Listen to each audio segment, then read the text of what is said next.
വേടന്റെ പാട്ടിനോട് ഇത്ര സ്നേഹം ഉണ്ടെങ്കിൽ ഞാൻ വെല്ലുവിളി ഒരു കാര്യം ചെയ്യൂ, വേടനെ വിളിച്ച് ആ തിരുവനന്തപുരം പാളയം പള്ളിയിലെ ഈദ് നിസ്കാരത്തിന്റെ ഇടയ്ക്ക് ഒരു സംഗീത പരിപാടി നടത്തട്ടെ. സംഗീതം ഹറാമാണ് അവർക്ക്. ഇവരാണ് വേടനെ പ്രോത്സാഹിപ്പിക്കാൻ നിൽക്കുന്നത്.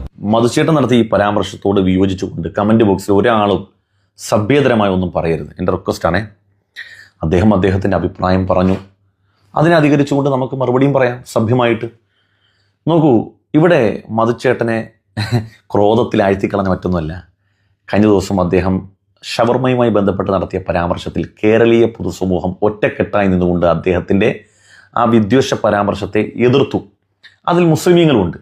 അദ്ദേഹത്തെ ആരെതിർത്താനും അദ്ദേഹത്തിന് വ്രണപ്പെടത്തില്ല. മുസ്ലിമീങ്ങൾ എതിർക്കുക എന്നുള്ളത് അദ്ദേഹത്തിന് സഹിക്കാൻ കഴിയുന്നില്ല. അതിൻ്റെ ഭാഗമായി അദ്ദേഹം ആയി വരുന്ന എല്ലാം അദ്ദേഹം വിളിച്ചു പറഞ്ഞു. ഏതായിരുന്നാലും അദ്ദേഹത്തിൻ്റെ പരാമർശത്തിലേക്ക് നമുക്ക് വരാം. അദ്ദേഹം പറഞ്ഞത് വേടനെ പാളയം പള്ളി കയറ്റി പോലെ പാടിക്കും എന്നുള്ളതാണ്. ചേട്ടാ, നമ്മുടെ മലയാളികളുടെ സ്വകാര്യ അഹങ്കാരമാണല്ലോ പ്രിയപ്പെട്ട ഗായകൻ യേശുദാസ്. ശ്രീകൃഷ്ണനെക്കുറിച്ച് ഏറ്റവും കൂടുതൽ പാട്ട് പാടിയിട്ടുള്ള ആരാണെന്ന് ചോദിച്ചാൽ മലയാളി നിസ്സംശയം പറയും, ഒന്ന് KS ചിത്രയും ഒന്ന് യേശുദാസുമാണ്. ആ യേശുദാസ് എത്ര കാലമായി ഗുരുവായൂർ അമ്പലനടയിൽ വന്ന് അദ്ദേഹം കണ്ണൻ്റെ മുമ്പിൽ ഒന്ന് പാടാൻ ആഗ്രഹം പ്രകടിപ്പിച്ച് ഏതെല്ലാം സംഘടനകളെ, എല്ലാം സംവിധാനങ്ങളെ അദ്ദേഹം ബന്ധപ്പെട്ടു. എറണാകുളം കാക്കനാട് നടന്ന ഒരു പരിപാടിയിൽ അദ്ദേഹം പ്രസംഗിച്ചത് എൻ്റെ ഓർമ്മയിലിരിപ്പുണ്ട്. പ്രാണിക്ക് വരെ അതിൻ്റെ ഉള്ളിൽ കടക്കാം, പക്ഷേ എനിക്കത് കടക്കാൻ പറ്റില്ല എന്നുള്ള.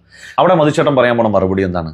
ക്ഷേത്രങ്ങൾക്ക് ക്ഷേത്രങ്ങളുടേതായ ആചാരങ്ങളുണ്ട്, അനുഷ്ഠാനങ്ങളുണ്ട്, രീതിശാസ്ത്രമുണ്ട്, അല്ലേ? അതല്ലേ? അതിന് വിപരീതം പ്രവർത്തിക്കുക എന്നുള്ളത് ആചാര ലംഘനമാണ്. അതൊരു വിശ്വാസിയെ സംബന്ധിച്ചിടത്തോളം ഉൾക്കൊള്ളാൻ പറ്റുന്നൊരു സംഗതിയല്ല. ആണേ എന്ന് പറഞ്ഞതുപോലെ പള്ളികൾ നമസ്കരിക്കാനുള്ളതാണ്. ചേട്ടന് പോലും അറിയാം. മദ്രസകൾ ധാർമ്മിക വിദ്യാഭ്യാസം അഭ്യസിക്കാനുള്ളതാണ്. കുഞ്ഞു കൗമാരങ്ങൾ മദ്രസയിൽ രാവിലെ വന്നാൽ ആദ്യം പഠിക്കുന്നത് അദബുൻ മര്യാദ എന്നുള്ളതാണ്. അപ്പം മധുചേട്ടന് വ്യക്തമായില്ലേ? പള്ളി എന്നുള്ളത് ആരാധനാകർമ്മങ്ങൾക്കുള്ളതാണ്, മദ്രസ എന്നുള്ളത് ധാർമ്മിക വിദ്യാഭ്യാസം അഭ്യസിക്കാനുള്ള സ്ഥലമാണെന്ന് വ്യക്തമായി. പ്രിയപ്പെട്ട മധുചേട്ട, ഇസ്ലാം കലകൾക്കും സാഹിത്യത്തിനും എതിരല്ല. മനുഷ്യർക്ക് ഉപയുക്തമായ എല്ലാ കലകളെയും സാഹിത്യത്തെയും ഇസ്ലാം പ്രോത്സാഹിപ്പിക്കുന്നുണ്ട്. ഇസ്ലാം ഏറ്റവും കൂടുതൽ പ്രയോറിറ്റി കൊടുക്കുന്നത് അറിവിനാണ്, ധാർമ്മികമായ വിദ്യാഭ്യാസത്തിനാണ്. അതുകൊണ്ട് ഇസ്ലാമിക സമൂഹത്തിനുണ്ടായ നേട്ടം എന്താണെന്നറിയോ? നോക്കൂ നിങ്ങൾ, ഇവിടെ ധനൂപേട്ടൻ കാളിച്ചേട്ടൻ അത് പറയും, ഒന്ന് കേട്ടു നോക്ക്.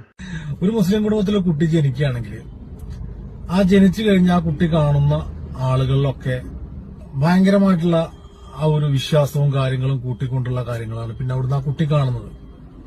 ആ കുട്ടി മോശമായിട്ടുള്ള ഒരു കാഴ്ചയും അവരുടെ കുടുംബത്തിൽ നിന്ന് കാണുന്നില്ല എന്നുള്ളതാണ്.